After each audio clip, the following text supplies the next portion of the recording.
It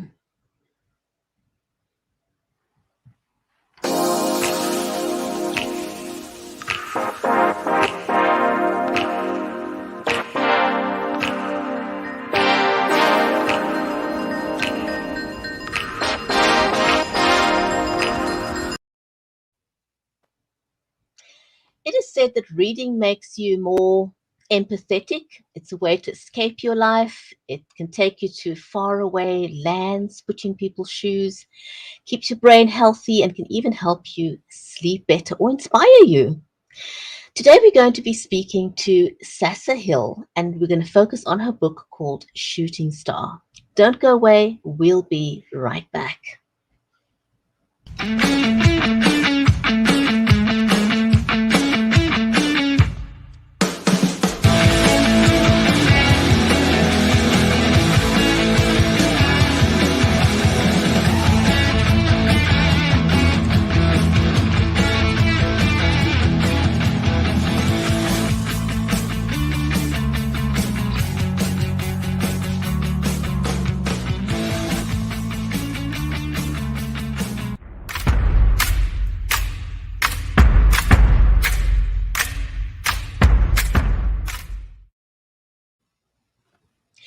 If you are just joining us, then a very warm welcome to the Writers' Corner live show.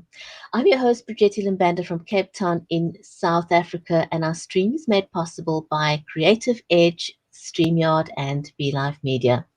A special warm welcome to you, our audience, whether you're watching us on Facebook, on YouTube, on LinkedIn, Amazon Live.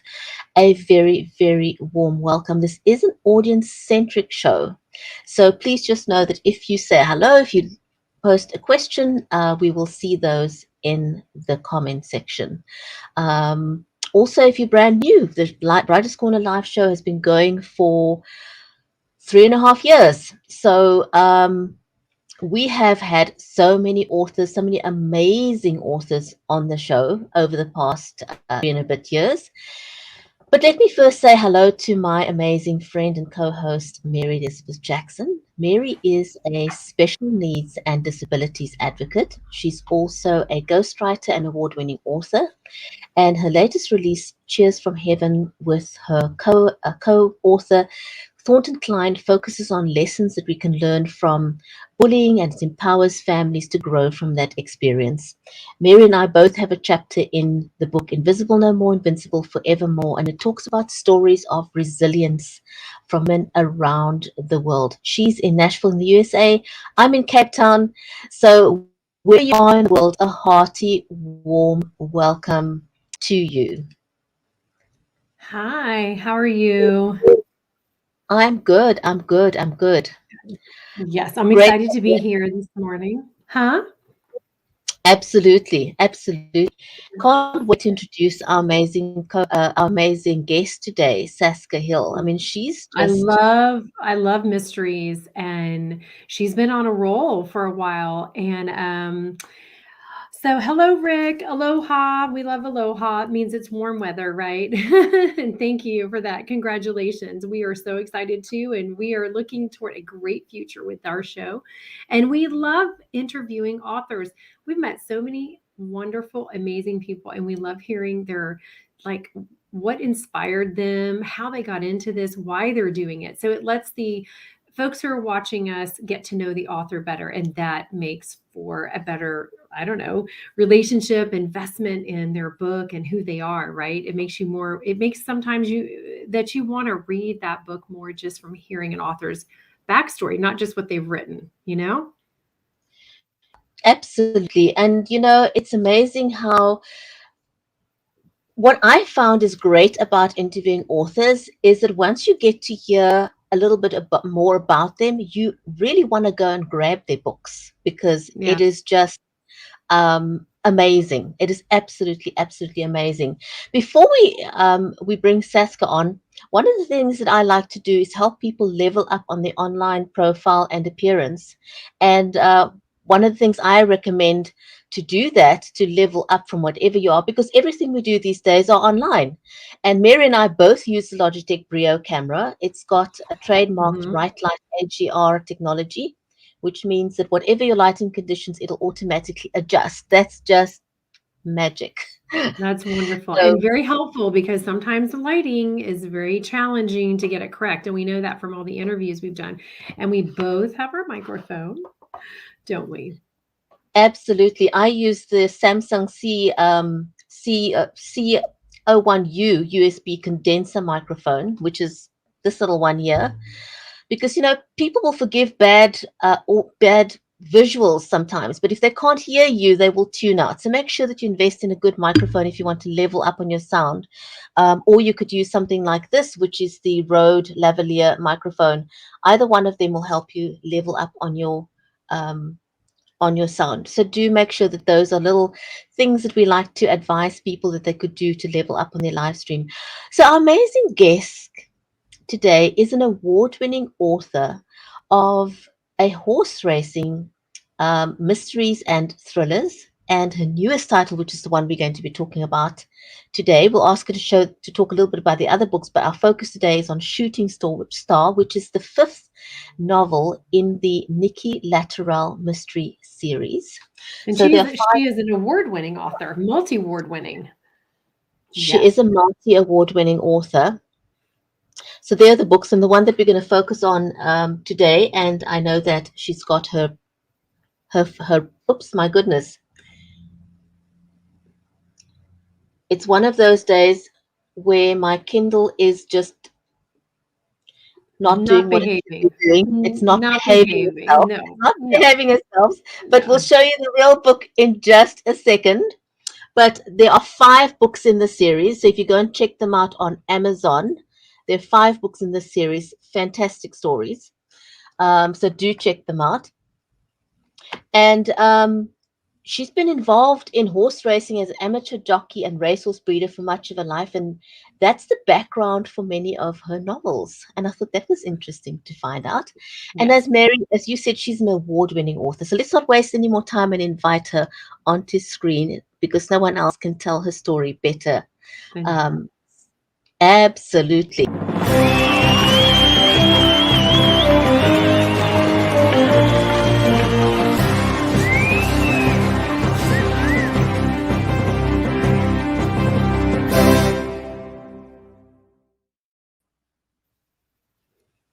Hi. Hi, Um, So so nice to have you here. We're so excited you're here. I'm very grateful to be here. I think this is terrific. You guys do great. Thank you. And we want to say thank you to Mickey Mickelson with Creative Edge, don't we? Because we Yes, we love do. Mickey, don't we? Yes, we do. We're Team Mickey. thank you so much for joining us today and coming to tell us a little bit about your backstory. So I want to start off with asking, where did your love for writing come from? And it seems to be tied into horse racing. So, how did that come about? Did you always have a love for horses as a child? Did you start writing as a child? Or how they intertwined? I always loved horses. When I was a little tiny thing, the only thing I ever wanted for my birthday was a pony ride. You know where they used to put you in those little round pens with a pony, and I would be like 2 or 3 years old, and my stirrups would be these little tiny short things, and they would lead the pony around, and that's all I ever wanted. And as soon as I could read, I read everything that Walter Farley ever wrote, all the Black Stallion series, loved everything. Um, and when I was in the 5th grade, our teacher asked the class to write a little story. And the other kids in the class were like, ooh, because they just didn't think they could do it. But anyway, I wrote this little piece about a man and a boy in a horse trailer with a racehorse behind them, and something happened on the road that was bad. I don't know what it was. That was like a long time ago. But I wrote that. The teacher made me read it out loud, which was terrifying. Terrifying. Yes, very scary. But I did. And afterwards, all these little hands were raised, people were putting up their little hands. And I said, what? And they said, what happens next? And there is nothing more wonderful for an author than to know that people care about what happens next. If they don't want to turn the page, you're dead. So I thought, gosh, maybe I can write. Maybe I do have something here. That needs to be a T-shirt for authors. If someone doesn't want to turn your page of your book, you're dead. You are dead. Yep, you're dead. So you have to make That is them want to turn the amazing. This What is a question that I always ask people, sort of like way down in the in the conversation. But since you've raised it, you know, what is it that what is the skill that you have to hone to get to the point where you can write, where people want to just not put the book down? They want to just keep turning the page. They'll stay up all night with a cup of coffee, and they have to finish your novel. Yeah, You so what know, is your how do secret you get to that ingredient? point? Well, I think for me, it was partly a God-given gift because I used to write letters to my friends and they would say, God, I love your letters. They're so great. I just send me more. I was very lucky. I have a knack for it naturally, but I had to go to, it wasn't until I went to the Bethesda Writers Center in Bethesda, Maryland, and took a course in mystery, writing the mystery novel, that I learned things. I mean, I did not know anything about writing. I thought I did because I was good at it, but I didn't know all the rules and the things that really help a writer to get an agent and then a publisher, like an arc. I didn't even know what an arc was. I never even heard of such a thing. You have to have the story arc. And so I learned about that, and I learned about a cliffhanger at the end of every chapter, just a little tiny one. So they want to keep going. So that's what I do. And because I know the horse industry and the horse racing industry so well, and I know how much money's involved, and I know all the skullduggery that's involved and the things that illegal things that can happen. But I also know the love and the passion that the people in the business have for their animals. So it makes for a great mix. Yeah, it does. And I always think it's really great when an author can take part of something they've done in their life and they can put that into their stories because it makes it so much more real because you've lived it, you've done it, you've been there, you have that expertise, if you want to call it.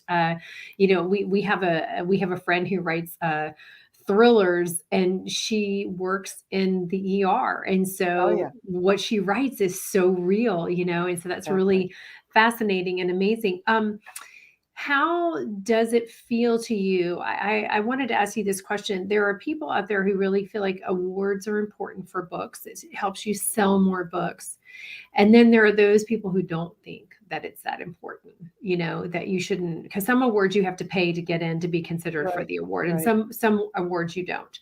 So what is your thought and feeling on, because you have quite a few, and it is an honor because what it does is it's that status of, yes, I'm good at what I'm doing and you should read my books. But how do you feel about them yourself? Well, I'll be honest with you. St. Martin's gave me a 2-book deal. It was the only time I ever had a big publisher behind me. And the first book was called Flaminga Road. That book won a $10,000 book prize with Castleton Lions. It's called the Dr. Tony Ryan Award for Best Book, Fiction or Nonfiction in Horse Racing Literature. And that was a big coup. But did it sell books? No. Not enough books to keep St. Martin's happy. And after those 2 books didn't sell as well as they had expected, they dropped me like a hot potato. So now I am self-published. I have not even looked for another agent or publisher. I'm just happier being self-published. I just don't like working with a publisher that much anymore. Well, that's okay. And that's a good point, though, because we have people who watch who are new or searching or don't know what to do. And there are pros and cons to both. Yes. Absolutely. So it's good to hear. It's nice to hear your viewpoint on that. Thank you for sharing that. Yeah, I think what writers need to know is that if you come out with a very small press, which I did in the beginning, I was paid 6%. Now, who can it? That's not fair. So that's why when I got the deal with St. Martin's, I thought, I have arrived. This is it. But it didn't work out the way I had hoped. So there's a lot of disappointments. You have to have tough skin. you have to have determination and you have the will to keep going, because sometimes you just want to say, why am I What am doing I this? doing this for? Why What am is I this doing even? this? Yeah, Yeah. why am I even doing this? Because it is such a labor of love. Yes, it is. And unless you're in the place of a writer and the project takes a long time and getting to that point of fruition and it's manifested in the world, I mean, it's a long process. And then you're hoping everyone jumps on board with you and they see it and go, "Oh, I love it just as much as you do." It is not an easy road to try to travel. No, no, it's So not. you've got 5 books in this series. Did you set out to write 5 books initially, or did that No. kind of just happen? Just tell Mm. us a little bit about that. Well, I knew that I wanted to write horse racing because it's what I knew so well. And I loved all the Dick Francis books. And I wanted my book to be about a female jockey, not a male jockey. So I wrote the first book, which is called Full Mortality, about a gal that struggles and becomes a jockey and all the hardships she goes through. And Have you got that book there? Could you hold up the cover?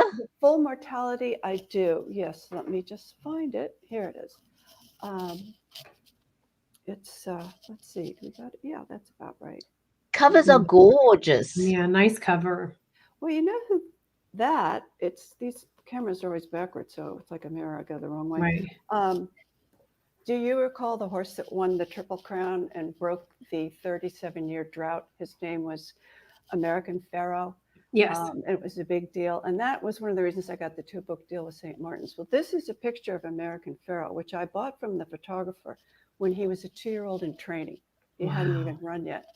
And it's on the cover of all my books, Oh, yeah, every nice. single one. Um, and that was kind of a fun thing to do. I enjoyed doing that.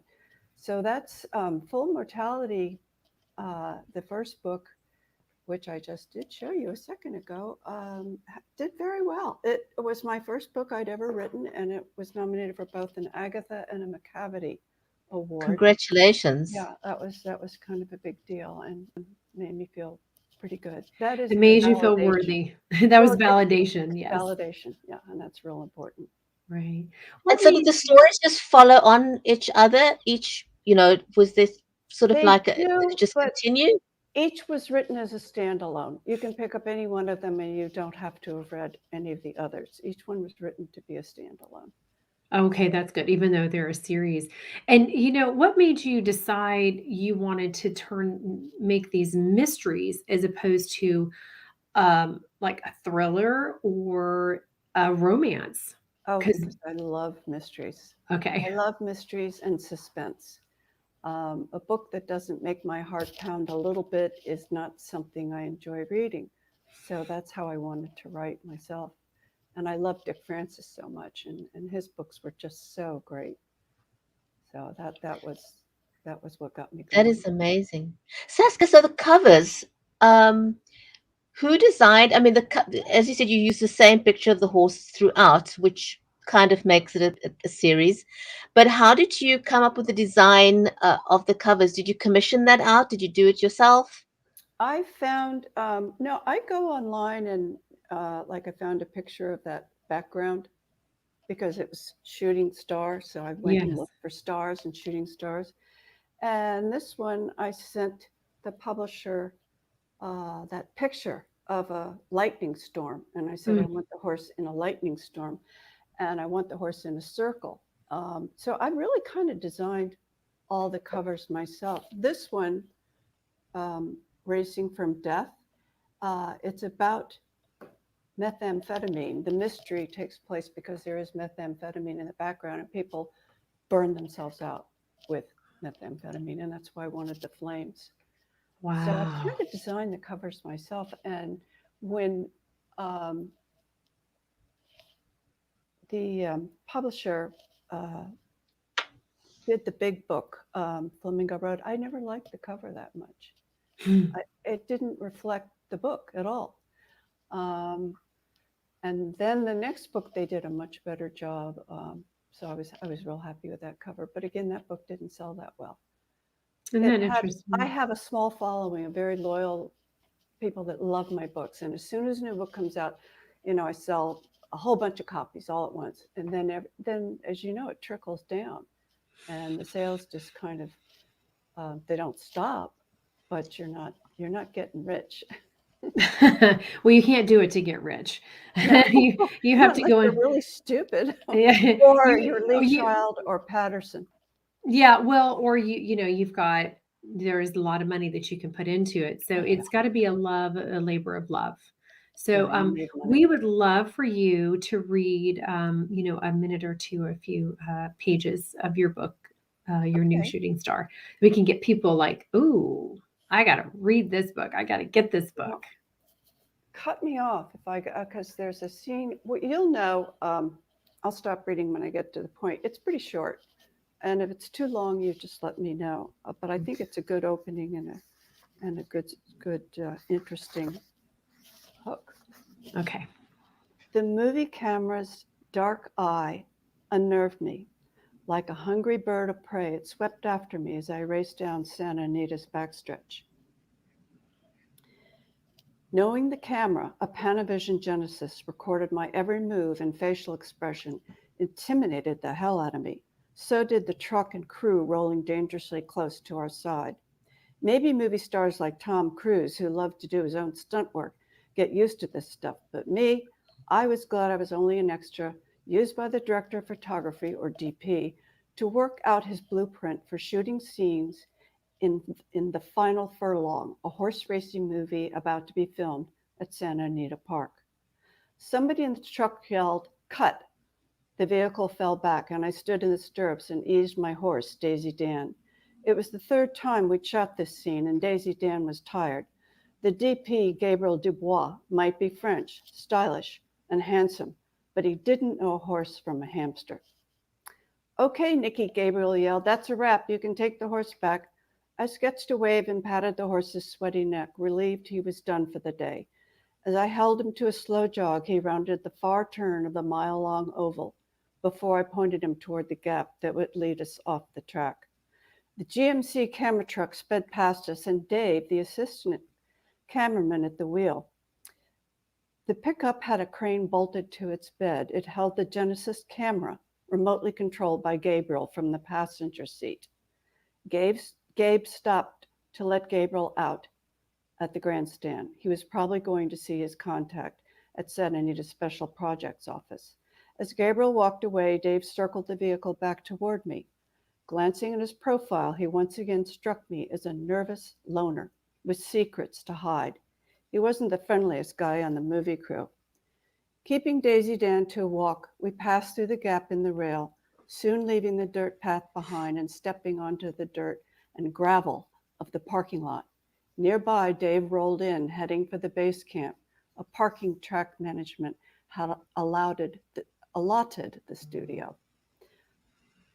The dozen or so trailers for actors, wardrobe, makeup, catering, and camera crew had turned this space into a luxury trailer park. The air was clear and cool, a dry 70 degrees in February in Arcadia, California. In the distance, the Santa Gabriel Mountains rose to meet the golden blue skyline. I wondered why no wonder so many people loved living in this state, except for the Arcadia summers were hot and dry, and when the wind blew off the mountains, the forest fires started. I wouldn't want to be around then. I rode toward the private gate that allowed us to the limited stable area that we had been given. Nearby, Dave paralleled my path, heading his truck for the parking lot by the trailers. It was late afternoon, and my scene was the last of the day. Most of the movie people had left or were in their trailers behind closed doors and curtains. Since it was a dark or non-racing day, the backstretch was quiet. Grooms would reappear closer to 5 p.m. to give the horses their evening feed, water, and hay. Now the area was all but deserted. Sensing a change in the air, I glanced at the mountains. A gray cloud bank had built behind them, and its gloomy presence crept toward me and Dave, that parked about 100 yards away. A muffled but sharp pop zinged past me. My gaze swept to the sound of shattering glass. Dave in the camera truck, blood blossoming from the side of his head. Horrified, I stared as red gore splattered and spread across the inside of the passenger window. Dave's form slumped and slid sideways toward the passenger door, finally disappearing from my sight. Wow. So that's the start of that book. Wow. Yeah, that does hook you. You want to know what happened to Dave?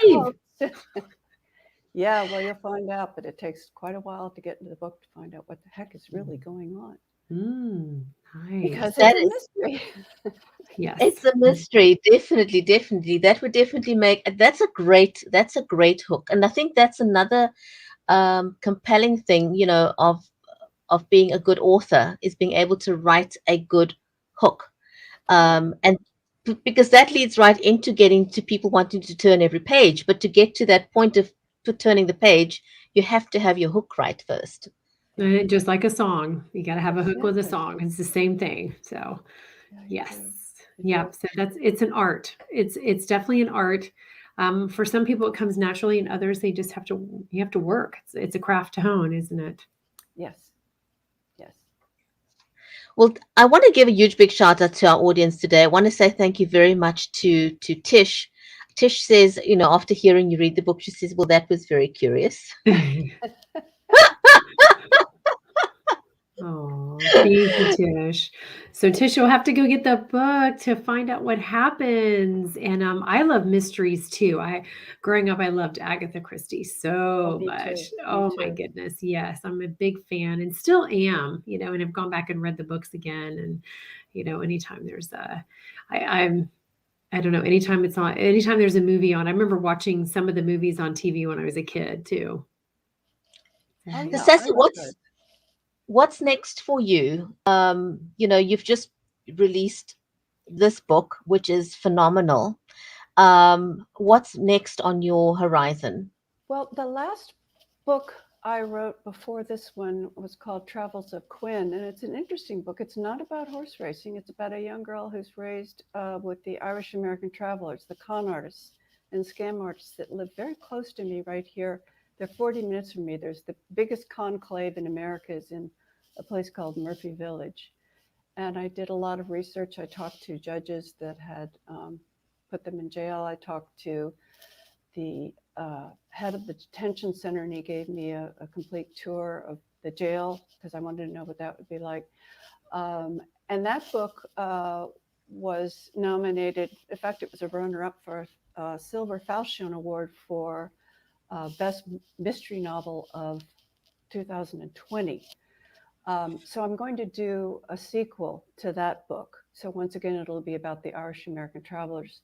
And then I will probably write another horse racing mystery. Nice.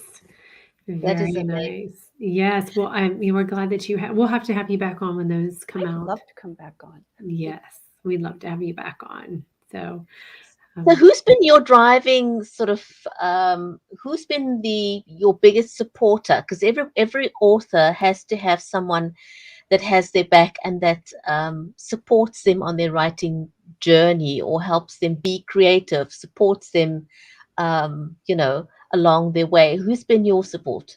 It's my husband's very supportive of what I do, but there are people like, believe it or not, Hank Philippi Ryan has been very kind to me, and she really likes my writing, and she's just a wonderful person. And then, of course, my critique group is just fabulous. You know, you can't live without. I couldn't live without a critique group because they point out things like, "You really want to say that?" No, I didn't mean to say that. Yeah, or you have a plot hole here, you know, or there, because we can't always see it as the writer, and sometimes, again, like everyone else, we think we've gotten the point across. It was up here, and we think we've gotten it across on paper, and we really haven't, but we think it's there. So it's so great to have that feedback. Think people can read our minds, and they can't. No, they can't, right? So it's invaluable. That and a good editor, they're two very invaluable things in writing. Oh my goodness, absolutely. Well, you've dropped a lot of gems. I like that you've shared a lot of information that's real about being an author. You know, it's not all fluffy and good news, and you know, a lot But of it's people think, easy. yeah, or that you can make a lot of money. You know, it's not really that way for all authors, and you really do have to have a love for writing and for your audience to Yes, just you do. hang in there and stay with it. So thank you for sharing that so candidly. Thank you for letting me do that. I appreciate it very much. Mm. It's an absolute pleasure. Well, we really hope that Shooting Star is going to do really, really well. And you've got me curious about your other books. I would really like to have a look at those too. Um, so, wow. Any closing tip for a new aspiring author? What would you want to say to anyone wanting to get into the space of becoming a published author? The best advice I was ever given when I took that mystery writing course, I had a wonderful teacher there, and she looked at me when I was writing Full Mortality, and she just looked at me and she said, "Keep going," and that's it. Keep going. Don't stop. Don't give up. Right. Just keep going. Be Right. determined. There's Right. nothing else you can do. And if you don't do it, it never gets done. You know, No. and you probably get this just like I do. People will say to you that you meet, "Oh, I've got a book in me," or "I've been wanting to write this for a long time, and I just don't know where to start, and I just don't have time." And it's like, yeah, you do have time. You got to find it. You know, Yes. late at night, early in the morning. I don't know, on a break somewhere. You know, if you want to write, you'll write, and what you need to do is just start it. Yes. Yes. Yeah. So, And I just um, want to give a shout out to Lillian. There, we've had some great people joining us on the show today. hi, So Lillian. yeah, and Lillian says Hi, she wishes Lily. you well with Thank you. shooting stars. Thank you, Lillian. So Sasscer, thank you so much. It was great of you to join us today. We'd love to have you back on the I would show love to again. come back. The covers are the covers are absolutely magnificent. Yeah, So they're great well cover. done on well done on that. One last question. Would you advise people to get a publicist? Do you think it's necessary or not? I think that it's very helpful. It can get you in places where people have never heard of you or seen you before.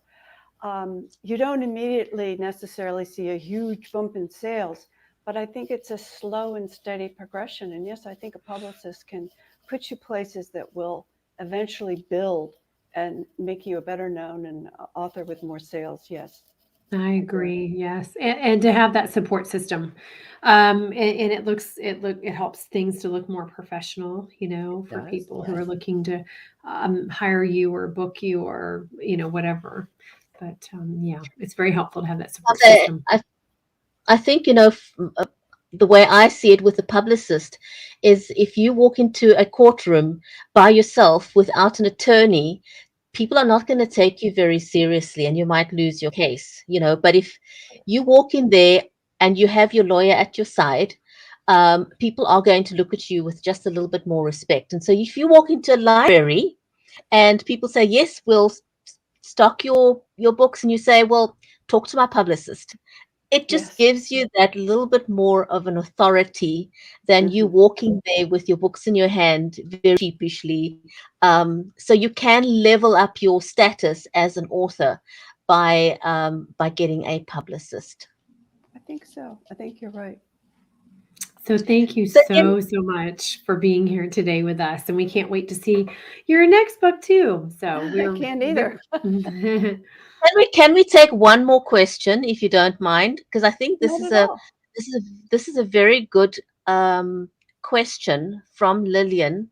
So Sasa, if you wouldn't mind answering her question, she asks, "What is your opinion on co-authoring with many people? I have so many requests for my nonprofit, and I'm now trying to streamline the offers." Very good question. I don't know the answer to that. I have never co authored with anyone. I know some of the people that do, though. You can get those books out a lot faster. I have to say that, you know, my experience with co-authoring has been fantastic. So I really think that it's a good thing to do. And like Sasscer is saying, it is a way to get books out faster. Yeah. And it's great when you have different thoughts and opinions on things. Like you can bounce things off, and you're not carrying the load that, but it's fun to collaborate sometimes with folks. I think it would be. I would like to do that sometime. No one's ever asked to co-author with me, and I haven't asked anyone else. But it's something to think about, because it would keep you going at a better clip for sure. Right. I think it's a great way, if you don't have the time to write a full book, it's a great way to get published. And also, I think one also needs to consider, who are you co-authoring with? Yes. It's like with anything else out in the world there, because when you co-author, you're also co-branding. Yes. So you want to be careful who you get into bed with. Yes. You don't want to just co-author with just anybody. You want to do your homework.